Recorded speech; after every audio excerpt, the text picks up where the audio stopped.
Assalamualaikum dan salam keluarga Malaysia. Berita Pagi Sabah edisi Sabtu 22 Oktober 2022. Saya Nur Hazimah Radik.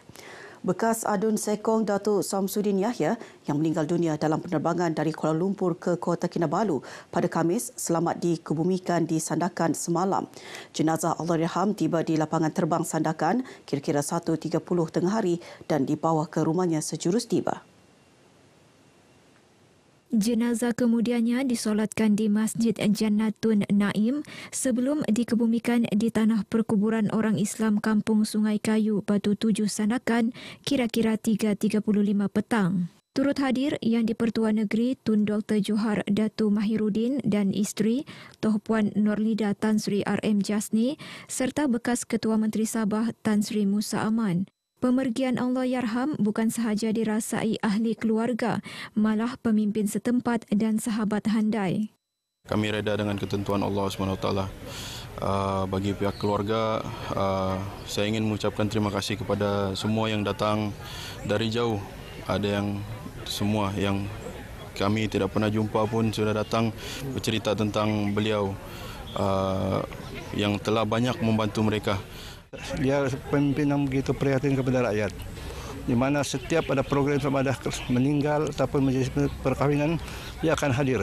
Sama ada di pulau-pulau ataupun di beberapa tempat lah, di kawasan Batu Sapi, terutama di kawasan Sikung, kawasan dia. Jadi ini satu kehilanganlah kepada penduduk Batu Sapi dan juga khasnya pada di negeri Sabah juga amnya.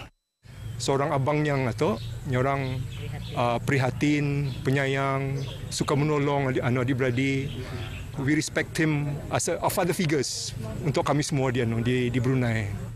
Sementara itu, Ketua Menteri Datuk Seri Panglima Haji Jinor mengucapkan takziah kepada keluarga Allahyarham dan berharap seluruh ahli keluarga tabah menghadapi ujian tersebut. Menerusi kenyataan di Kota Kinabalu, Datuk Haji Ji menyifatkan Allahyarham adalah pemimpin yang berdedikasi dan juga kawan baik serta telah banyak menyumbang kepada negeri, negara serta rakyat di kawasannya sepanjang karier politiknya. Parti Bersatu Sabah PBS berpendapat agar mana-mana penduduk yang meragui senarai nama dalam daftar pemilih perlu melaporkan kepada pihak Suruhanjaya Pilihan Raya SPR langkah berkenaan penting bagi mendapat kefahaman yang lebih jelas berkenaan senarai nama tersebut. Ketua Penerangan PBS Datuk Jonathan Bangkwai berkata tindakan memeriksa nama-nama yang dianggap meragukan itu penting sekaligus membolehkan proses pengundian yang akan berlangsung tidak lama lagi berjalan lancar. Beliau terus meminta setiap bahagian bertindak proaktif untuk menyamak daftar pemilih sekaligus mengenal pasti pengundi baru. Kita tidak seharusnya menyerahkan kepada pihak berkuasa saja. Parti Bersatu Sabah memikirkan bahawa semua warga Tulin Sabah mempunyai tanggungjawab untuk meneliti daftar pemilih yang baru itu, melihat sama ada nama-nama yang meragui. Kalau ada nama-nama yang kita tidak berapa kenal, maka catatkan nama-nama itu dan kita boleh rujuk. Datuk Jonathan menyatakan demikian selepas program jelajah taklimat Rizab Biosfera Banjaran Croker di Kiulu. Kapal Tentera Laut Amerika Syarikat USS Milius berlabuh di Pelabuhan Kota Kinabalu semalam untuk lawatan selama 4 hari. Kapal pemusnah peluru berpandu tersebut yang julung kali berlabuh di negeri ini diketuai Pegawai Pemerintah Matthew Hayes. Ia dilengkapi dengan sistem senjata moden termasuk senjata anti kapal selam, kapal pejuang udara serta navigasi dan sistem komunikasi canggih dikendalikan kira-kira 300 anak kapal dan pegawai. Menurut Matthew, lawatan berkenaan bertujuan mengukuhkan hubungan dua hala, meningkatkan kerjasama maritim dan saling boleh kendali antara Amerika Syarikat dan Malaysia. Beliau berkata demikian kepada pemberita selepas memberi taklimat mengenai kapal USS Milius di Kota Kinabalu. Tahap siap siaga dan keupayaan Armada Tentera Laut Diraja Malaysia TLDM terus dipertingkatkan menerusi eksersis Christmas Siri 27 2022. Eksersis yang menggabungkan aset Armada Barat dan Armada Timur serta penglibatan pesawat TLDM ini telah dilaksanakan dengan jayanya dan mencapai objektif disasarkan. Menurut Panglima Tentera Laut Laksamana Tan Sri Muhammad Reza Muhammad Sani, meskipun berhadapan cabaran cuaca tidak menentu, namun tidak menghalang anggota TLDM menjayakan eksersis berkenaan. Beliau turut memuji kesungguhan dan komitmen setiap anggota terlibat yang cekal menempuh segala cabaran selain kekal profesional dalam memainkan peranan tanpa mengira pangkat. Keupayaan dan kesiagaan kapal-kapal TLDM dalam eksersis ini adalah hasil inisiatif pelaksanaan program repowering dan obsolescence management yang dijalankan khususnya ke atas kapal-kapal pembinasa laju dan kapal ronda. Walaupun kedua-dua program ini berjaya, kita perlu ingat kesemua kapal ini telah menjangkau umur 40 tahun yang mana peralatan tempur yang dimiliki tidak dapat beroperasi di tahap optimum.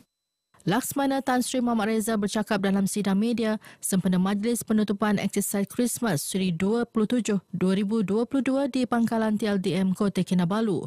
Eksersis yang diadakan selama 21 hari di Laut Cina Selatan ini melibatkan 2,073 warga TLDM termasuk pasukan khas laut bersama 23 kapal TLDM, 6 aset udara TLDM dan 7 aset udara Tentera Udara Diraja Malaysia TUDM.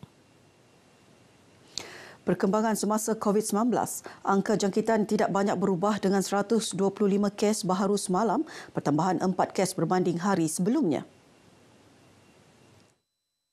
Menurut kenyataan Menteri Kerajaan Tempatan dan Perumahan, Datuk Seri Panglima Masidi Manjun, perubahan angka yang kecil itu adalah sejajar dengan kadar kepositifan yang rendah iaitu 6.34% dengan jumlah sampel ujian yang bertambah secara marginal. Jumlah daerah yang merekodkan jangkitan 2 angka bertambah kepada 5 iaitu Kota Kinabalu dengan 30 kes, Sandakan 17, Tawau dan Tuaran masing-masing 12 kes serta Papar 10 kes. Hanya 9 daerah tidak merekodkan sebarang kes baharu iaitu Kota Belud, Tenom, Kinabatangan, Kuala Penyu, Kunak, Nabawan, Pitas, Telupit dan Tongot. Sebanyak 124 kes berada dalam kategori 1 dan 2 serta 1 kes dalam kategori 3. Naik taraf peralatan sistem penyiaran radio digital penyiaran, RTM Sabah mampu menambah baik sistem sedia ada. Menurut Pengarah Pembangunan Fasiliti Jabatan Penyiaran Malaysia, Ismail Asaman, naik taraf tersebut melibatkan kerja-kerja mereka bentuk, membekal, memasang, menguji dan mentauliah peralatan sistem penyiaran radio digital. Dengan adanya sistem ini juga merupakan sistem yang kita boleh menambah baiklah sistem yang sedia ada ya. Yang mana sistem yang sebelum ni adalah berbanyak bermasalah lah dengan merupakan sistem komputer yang lama. Dengan adanya sistem yang baru ini merupakan yang lebih maju dan lebih canggih daripada sedia ada lah. Ismail menyatakan demikian kepada pemberita RTM selepas majlis penyerahan projek naik taraf peralatan sistem penyiaran radio digital penyiaran di Kompleks Bersepadu Kementerian Komunikasi dan Multimedia Malaysia, Kota Kinabalu. Sementara itu, Ketua Penolong Pengarah Kejuruteraan TV, Teknologis Shiril Simon berpendapat naik taraf peralatan sistem berkenaan amat bertepatan demi memastikan kelancaran sistem siaran. Selepas naik taraf ni, sistem ni dapat digunakan dengan sepenuhnya lah, dengan dapat diutilize sepenuhnya oleh pengguna dan supaya mereka dapat menghasilkan satu produk yang lebih canggih, lebih baik, lebih bermutu tinggi dan berkualiti tinggi. So teknologi kini dengan peralatan dan spare part yang terkini, kita boleh last ada lebih kurang dari 10 tahun ke hadapan untuk dibelanjakan dan juga menjadikan perbelanjaan yang dibelanjakan sekarang ini satu yang agak berbaloi lah. Terdahulu, Ismail turut meninjau bilik-bilik siaran yang telah dinaik taraf.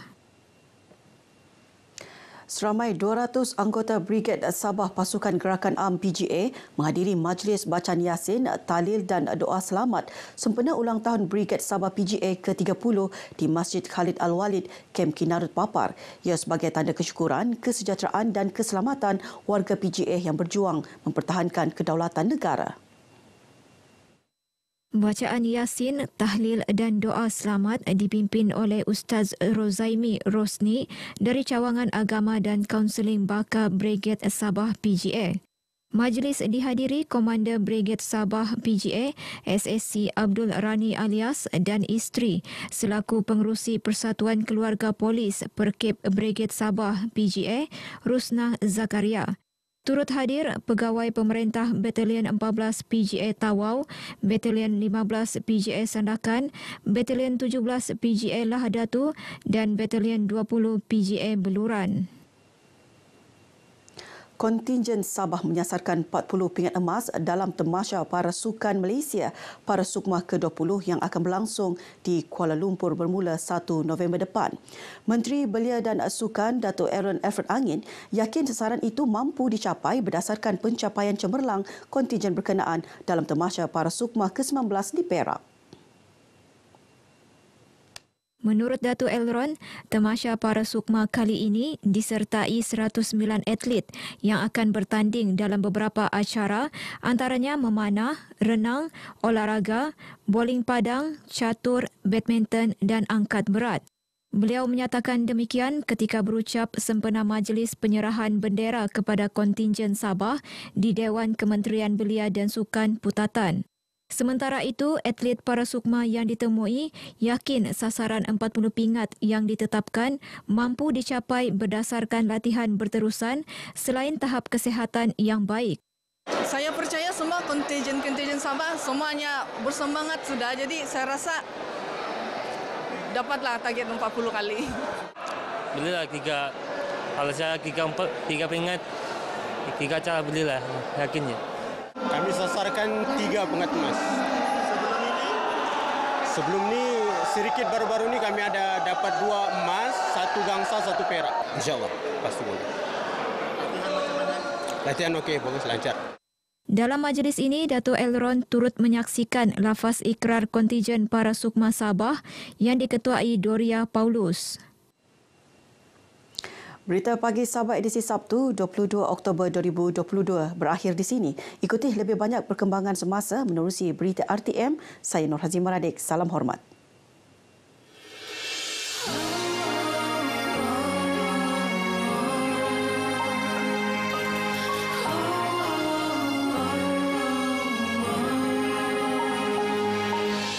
Siap sedia untuk jadi pembela. Acu senjata tepat ke musuh. Pertahankan segala dasar penjajah. Siaga bertugas menjaga.